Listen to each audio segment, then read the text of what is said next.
time. I recognize the invisible hand, and I say to you, let's fight and bring out the invisible hand into the open.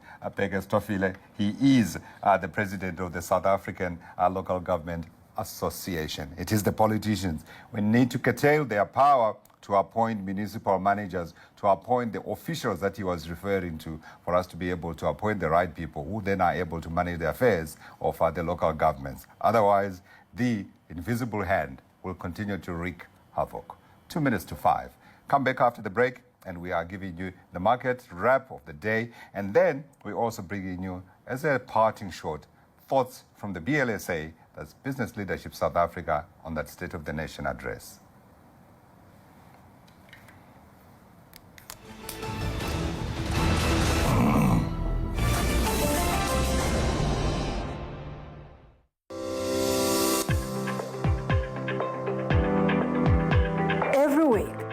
Africa's business landscape evolves. And Africa Business Weekly is your inside access. From industry trailblazers to policymakers and leading entrepreneurs, we'll bring you the biggest business stories and the most impactful insights from across the continent. From the bustling hubs of West Africa to the innovation centers in the East and new market ideas south of the continent, we've got you covered. With exclusive interviews and analysis to keep you informed. Don't miss Africa Business Weekly every Friday. Only on CNBC Africa.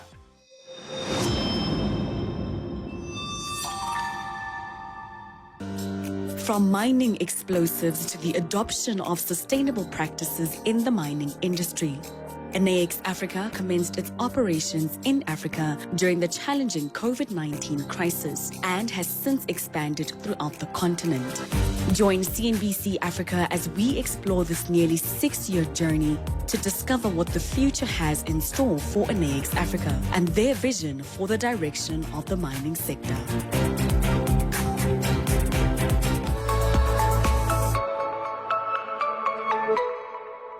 South Africa's logistics sector goes beyond roads and rails. It also entails a high-pressure network transporting petroleum and gas across South Africa. But what's Transnet's pipeline strategy as the demand for energy infrastructure increases? We have to move from the dirtier fuels and transition into the cleaner fuels. So we've been busy with projects getting us into the LNG space as a pathway to eventually, the hydrogens and those. It is incumbent upon us as Transnet Pipeline to be able to find ways and means to ensure that, one, as a business, we are sustainable, but secondly, we are still able to play a role.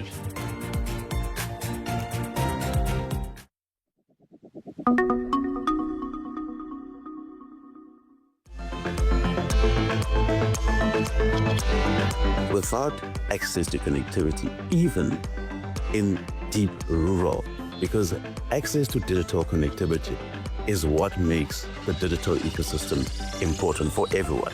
So digital inclusivity is no longer just a nice to have, it is a critical part to make sure that the whole continent and the whole of South Africa is digitally connected. But to the point of AI, for example, 1% of Africans have access to AI capacity global. So if you look at the amount of data centers on the continent, that is equal to 1% of the world's AI capacity. Yet in 2050, how much of the world's population will be coming from the continent of Africa? So that gives you the example of the quantum that the continent needs to leap to catch up to what this future demand of AI is.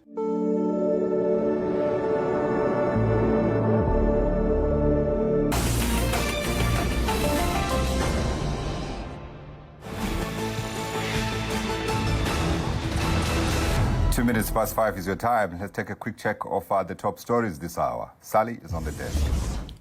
Thank you, Godfrey. For the top stories this hour, President Peter Mutharika told Parliament earlier that the government aims to bring annual inflation below 21% this year. Donor-dependent Malawi has struggled to rein in inflation, which currently stands at 26% year-on-year and has been above 20% since the middle of 2022. The president told lawmakers he wanted to boost growth to 3.8% this year and to 4.9% in 2027. Still on the continent, Zambia's mining regulator said earlier it had suspended operations at Mopani copper mines Mufulira mine after it failed to account for all its underground personnel. The Minerals Regulation Commission said in a statement the decision followed recent accidents at Mopani's operations. The commission accuses Mufulira mine of not complying with regulations. Mopani copper mine did not immediately respond to a request for comment. Well, that's a wrap of your top stories this hour, but for more business news and insights, do visit our website at tmbcafrica.com. It's now back to you, Godfrey. Yeah, I wanted to quickly check what's on that our website, actually, Sally. Thank you. So it's a story on Uganda expecting high debt servicing costs because it needs to borrow more for funding. And then it also talks about the story on inflation in Malawi that you've just talked about, where the president wants to bring it down. And there are a whole host of other stories that you can certainly read there. Let's talk about the markets in Johannesburg. It was a rough day today, without question. And most of the pain felt within the resources 10, that is the gold counters, the PGMs, down 2.3%. We're waiting for the final numbers, of course, on the JSE. But when they went into that 10-minute block, it was down 1.4% on the all-share index front. Our market watcher today, Karabilo Nonyana, VIP account manager, Prime XBT. Thank you, sir, for coming through today. Thank you, Godfrey. I said a rough day. It was a very rough day. I think for the close of the week, you're almost having a Groundhog Day, because I think since Wednesday we see the market kind of ticking up just slowly but surely and kind of selling off within the trading day, and then go closer to the end of the day, it also rallies a bit more. And I think we've seen that across global markets, that same sort of trading pattern, especially after New York Open. Today was just a rough day. It's just a bloodbath right across markets across the globe. Yeah, I'm checking very quickly here the US. When they opened, again, we're sort of sitting sort of on the flat line, but now we're seeing the trend again where the market is coming under pressure. The Dow down 0.1%, so that's 1/10%. That's the best of the bunch. The Nasdaq is down almost 1/3%. So let's talk about this persistent concern around one, there's the valuations story, right? And then secondly, is this whole story about the impact of AI and what's it likely to do to traditional industries. When do we get clarity, or is this now the discovery process of what values we should be assigning these different assets? I think the market front ran itself in trying to predict what AI was going to do. I mean, excuse the pun. Yeah. But at the end of the day, what the market was trying to see which industries, specifically in tech, AI was going to make obsolete. Right. And I think one where the market took a view on was software development. Right. And you can see in the software index, not just on the New York Stock Exchange. I mean, this week alone, the Indian Stock Exchange is down 9.6%, and it's merely just on the back of 10% on the week. And if you look even into Asia Pacific, the Hong Kong Tech Index is also down about 5% this week. And it all comes back to that AI trade. And the market truly believed that honestly software development was going to be an obsolete industry very quickly. Yeah. And right now, I think the market is still grappling with that.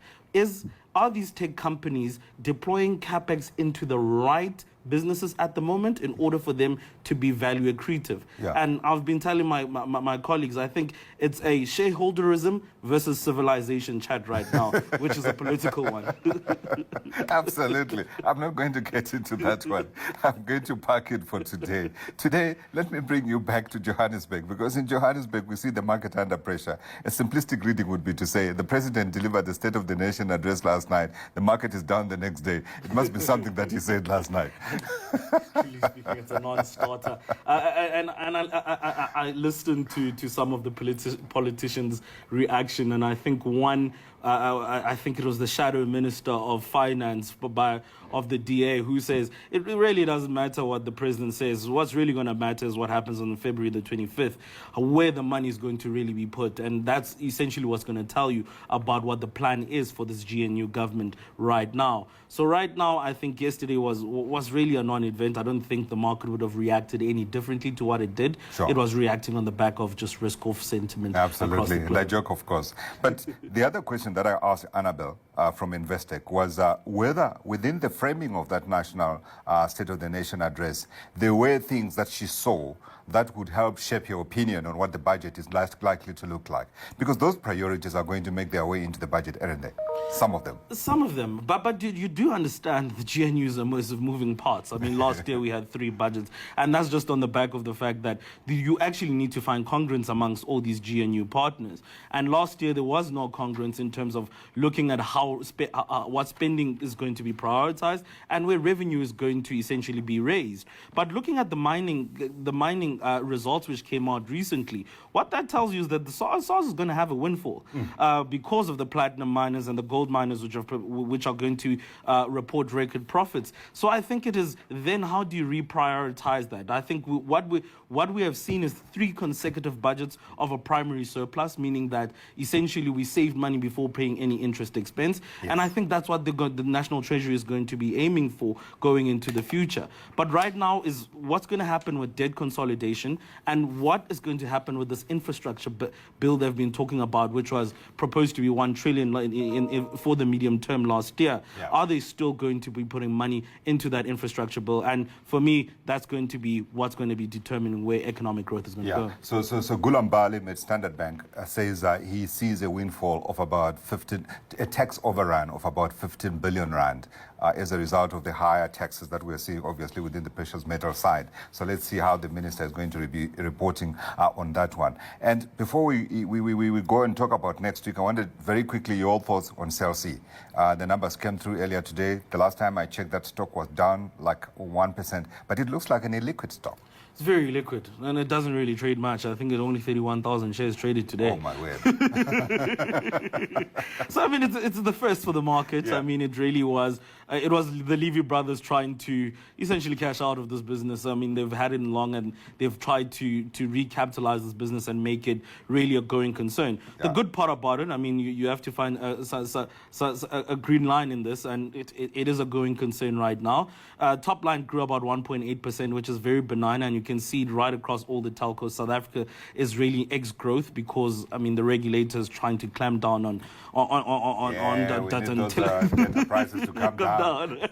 But I think when you compare it to the rest of the telco sector, I mean, it's perennially not a good operating margin, about 16.1 in comparison to where Telkom sits at 25, and you look at MTN and Vodacom, which all have operating margins upwards of 37%. Mm-hmm. So it tells you it really is going to be a tough slog for this share, and the market would really want to see more. But I mean, if you're going to look at a headline number and say EBITDA is up 485%, you'd think that it is a great number, but I think it's the start of a turnaround story here. Yeah. Okay. So you raise an interesting point because so in the end, I'm seeing the volume here, 40,350 shares. Yeah, 1.2 million rand thereabouts.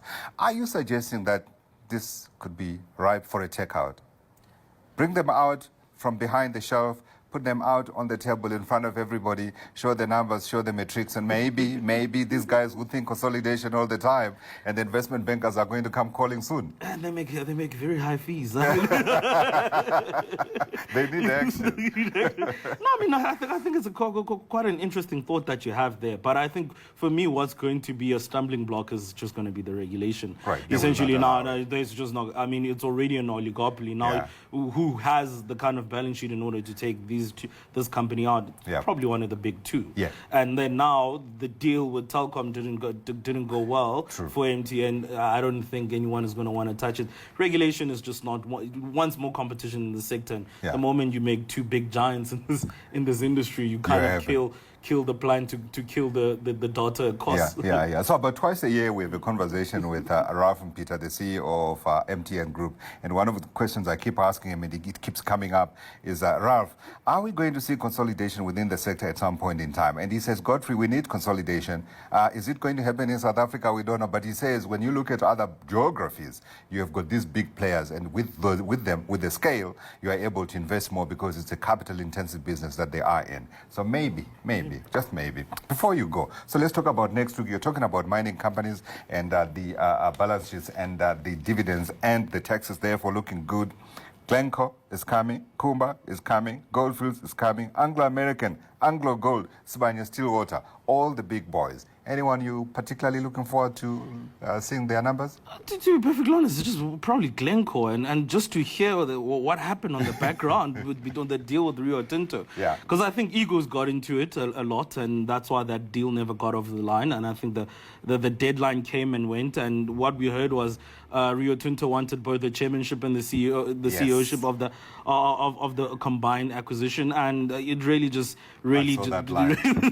it probably just made the management drift away from that. But I also think maybe the number was not good enough for the Glencore management and the Glencore shareholders for that deal to ever consolidate. But I think what is really concerning for me in terms of the King Code and King Code 4 is how management is getting in the way of shareholders right now and their egos and making a decision like that. For me, I think you have to have consolidation, especially in copper. And when you look at forecasts for copper, specifically going into 2035, we're seeing a copper deficit looking at all the fourth industrial revolution, the technology that will be needing copper, specifically renewables, as well as AI technology. So you do need consolidation in this sector. So looking at Anglo-America with tech, why didn't Glencore go for this deal? Why didn't Rio Tinto go for this deal? And it just has to do with management and egos, really, at the end of the day. Absolutely interesting. I saw a commentary from one guy that perhaps Anglo eventually is going to end up being known as a Canadian company, because apparently one of the conditions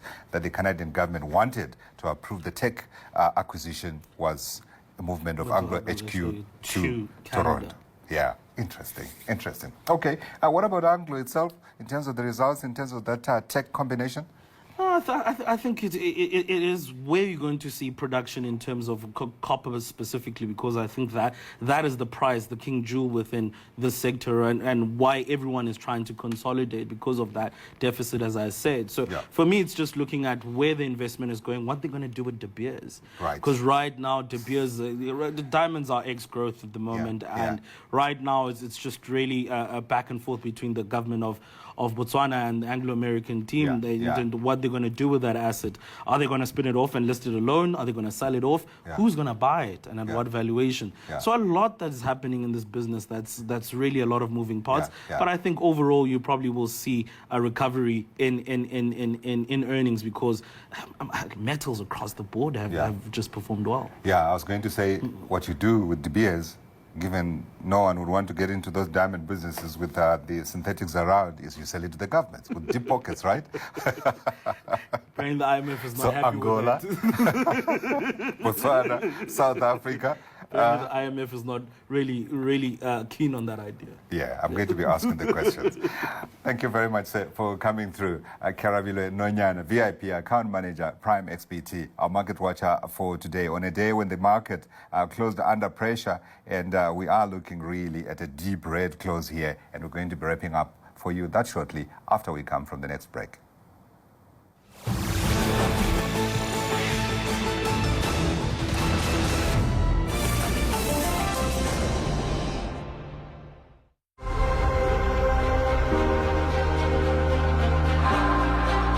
Real innovation is not about launching a product, it's about landing. How effectively we are solving a real world problem at scale. Markets are more connected, regulators are more active, and the users are more understanding than before.